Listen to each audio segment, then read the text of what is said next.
This is Douglas Kretz, Executive Editor, Ed Reformer, and it's shady, so let's walk out into the sun with Michael Milkie, who is the Superintendent of the Noble Street Network of Schools. Did I say it correctly? Noble Network of Charter Schools. Noble Network of Charter Schools, okay.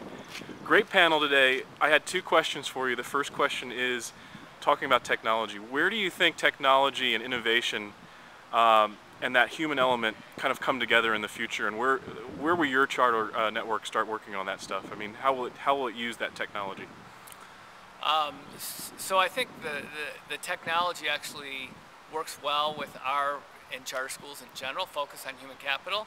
I think the big reason charter schools have been successful has been they've been able to attract better human capital, and I think part of it is getting the people who are already working with the technology that we need and that our students need to be successful. Right.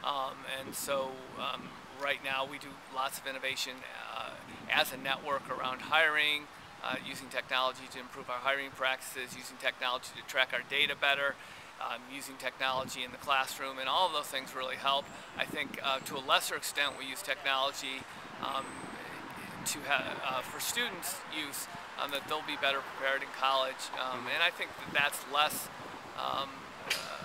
important because the most important thing we can teach the students is to read and write well, and I think that's a more important part of the success. But the technology we use is more at the network level to really leverage our best practices among teachers and other parts of our organization. Okay, and then earlier today you had said that you're slowing down to one charter school opening this year.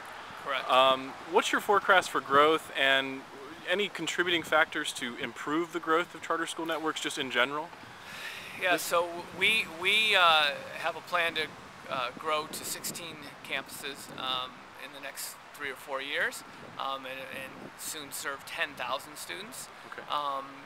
We think we need a good financial climate for that to happen, both in terms of per pupil funding and facilities access, whether it would be through district buildings or the funding that would come with for private facilities.